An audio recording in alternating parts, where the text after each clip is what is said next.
Hello നമസ്കാരം സുഹൃത്തുക്കളെ, അലി ജാഫറാണ് മറ്റൊരു വീഡിയോയിലേക്ക്.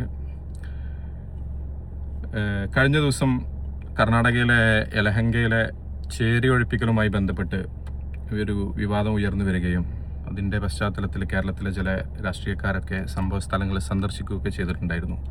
അക്കൂട്ടത്തിൽ ഏറ്റവും ശ്രദ്ധിക്കപ്പെട്ടതും ട്രോളപ്പെട്ടതും രാജ്യസഭാ MP A റഹീമുമായി ബന്ധപ്പെട്ട ചില വിഷയങ്ങളാണ്. അദ്ദേഹം അവിടെ സന്ദർശിച്ച് അവിടുത്തെ ലോക്കൽ ചാനലുകളോട് ചില കാര്യങ്ങൾ സംസാരിക്കുകയും അത് സോഷ്യൽ മീഡിയ വ്യാപകമായിട്ട് ഏറ്റെടുത്ത് ട്രോളപ്പെടുകയും ചെയ്തിട്ടുണ്ട്. അപ്പോൾ ആളുകൾക്കിടയിൽ രണ്ട് അഭിപ്രായമുണ്ട്.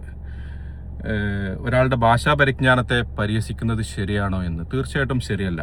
ഇംഗ്ലീഷ് അറിഞ്ഞിരിക്കുക എന്നുള്ളത് ഒരാളുടെ യോഗ്യതയല്ല, ഇംഗ്ലീഷ് അറിയില്ല എന്നുള്ളത് ഒരാളുടെ അയോഗ്യതയല്ല. ഇപ്പോൾ നമ്മളുടെയൊക്കെ ഉന്നത രാഷ്ട്രീയ നേതാക്കന്മാരൊന്നും ഇംഗ്ലീഷ് വേണ്ട വിധത്തിൽ കൈകാര്യം ചെയ്തവരൊന്നും ആയിരുന്നില്ല. പക്ഷെ അവർക്ക് ജനങ്ങളുടെ ഇടയിൽ വളരെ വ്യക്തമായിട്ടുള്ള സ്വീകാര്യത ഉണ്ടായിട്ടുണ്ടായിരുന്നു. ജനകീയ വിഷയങ്ങൾ അവർക്ക് അറിയാമായിരുന്നു. അവർ ഉയർത്തിയ വിഷയങ്ങളുടെ മെറിറ്റ് ആളുകൾ സ്വീകരിക്കപ്പെട്ടിട്ടുണ്ടായിരുന്നു. അപ്പോൾ അത് തന്നെയാണ് അതിൻ്റെ അടിസ്ഥാനം.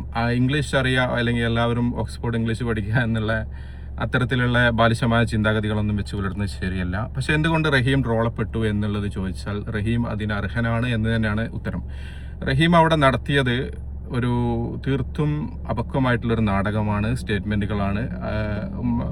മറ്റൊരു സംസ്ഥാനത്ത് പോയിട്ട് കൃത്യമായ ധാരണ പോലും ഇല്ലാതെ അവിടുത്തെ ഗവൺമെൻറ്റിനെ മുഖവിലേക്ക് എടുക്കാതെ അവർ പറയുന്നത് വിശ്വസിക്കാതെ തീർത്തും മറ്റൊരു നരേറ്റീവുകൾ ഉയർത്തിക്കൊണ്ടുവരികയായിരുന്നു.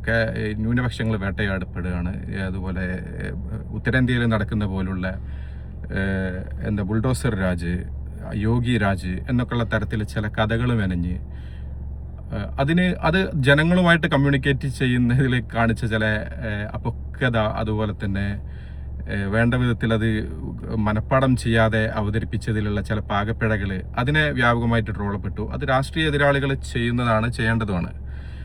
ഇപ്പോൾ മറ്റൊരു ഉദാഹരണം ഞാൻ പറഞ്ഞുതരാം. ഇപ്പം നമ്മുടെ ഇന്ത്യൻ പാർലമെൻറ്റ് ശ്രദ്ധിച്ച് രാജ്യം എക്കാലവും ചർച്ച ചെയ്യപ്പെടുന്ന ഒരു പ്രസംഗമുണ്ട്. അത് ആരുടേതാണെന്ന് ചിലപ്പം ആര് മറന്നാലും CPMകാരോ ഇന്നത്തെ ഈ സഖാക്കന്മാരോ മറന്നു പോകാൻ പാടില്ല. A റഹീം ഒരു കാരണവശാലും മറക്കാൻ പാടില്ല. My English may be broken but the cause I represent never is.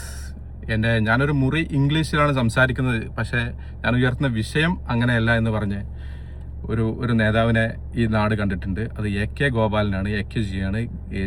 Nehru അംഗീകരിക്കപ്പെട്ട ഒരു പ്രസംഗമായിരുന്നത്. ഈ രാജ്യത്തിൻ്റെ പ്രഥമ പ്രതിപക്ഷ നേതാവായിട്ട് രാജ്യം അംഗീകരിച്ച ഒരു നേതാവായിരുന്നു. അങ്ങേരെ ഇംഗ്ലീഷിൽ പരിജ്ഞാനമില്ലാത്ത ഒരാൾ, പക്ഷേ രാജ്യം മുഴുവൻ ശ്രദ്ധിക്കപ്പെട്ടത് അത്തരത്തിലുള്ള ജനകീയ വിഷയങ്ങളിൽ കൃത്യമായി ഇടപെട്ടതുകൊണ്ടാണ്. അപ്പോൾ റഹീമിന് പഠിക്കാനുള്ള ഏറ്റവും നല്ല പാഠം AKGയിൽ നിന്ന് തന്നെയാണ്. അതല്ലാതെ മറ്റെവിടെയും പോകേണ്ടതില്ല. മറ്റ് സ്കൂളുകളിലോ കോളേജുകളിലോ ഡിഗ്രികളൊക്കെ വേണ്ടതിലധികം അങ്ങേർക്കുണ്ട്. അങ്ങേര് അഡ്വക്കേറ്റാണ്, LLB ഉണ്ട്, അതുപോലെ ഡിഗ്രികളുണ്ട്. പക്ഷേ ഇല്ലാതെ പോയത് രാഷ്ട്രീയ വിവേകമാണ്, പക്വതയാണ്, നിലവാരമാണ്.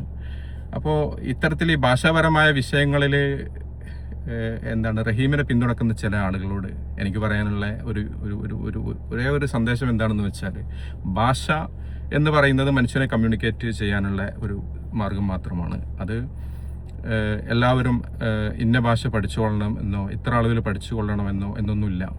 ഭാഷ എത്രയാണോ ഒരാൾക്കുള്ളത് അത് തന്നെയാണ് അയാളുടെ ഭാഷ. അറിയാവുന്ന ഭാഷയിൽ സംസാരിക്കാൻ രാജ്യത്ത് സാധിക്കുന്ന കാലഘട്ടമാണിപ്പോൾ. ഇന്ത്യൻ പാർലമെൻറ്റിൽ പോലും പ്രാദേശിക ഭാഷകളിലാണ് പലരും സംസാരിക്കാറ്. അതൊന്നും അങ്ങനെ ട്രോളപ്പെടേണ്ടതോ പരിഹസിക്കപ്പെടേണ്ടതോ ഒന്നുമല്ല. പക്ഷേ റഹീമിൻ്റെ കാര്യത്തിലേക്ക് വരുമ്പോൾ ഇവിടെ ട്രോളപ്പെടുന്നത് ഇത്തരത്തിലുള്ള ചില കോമാളിത്തരങ്ങൾ തുടർച്ചയായി അങ്ങേര് കാണിക്കുന്നത് കൊണ്ടാണ്. അങ്ങേരുടെ ഭാഷയല്ല പരിഹസിക്കുന്നത്, അങ്ങേരുടെ നിലപാടുകളെയും നിലവാരത്തെയുമാണ് ജനങ്ങൾ പരിഹസിക്കുന്നത് എന്നാണ് ഈ വിഷയത്തെക്കുറിച്ച് എനിക്ക് പറയാനുള്ളത്. അപ്പോൾ ഈ വിഷയത്തിൽ ഇത്രയാണ് പറയാനുള്ളത്. നമസ്കാരം.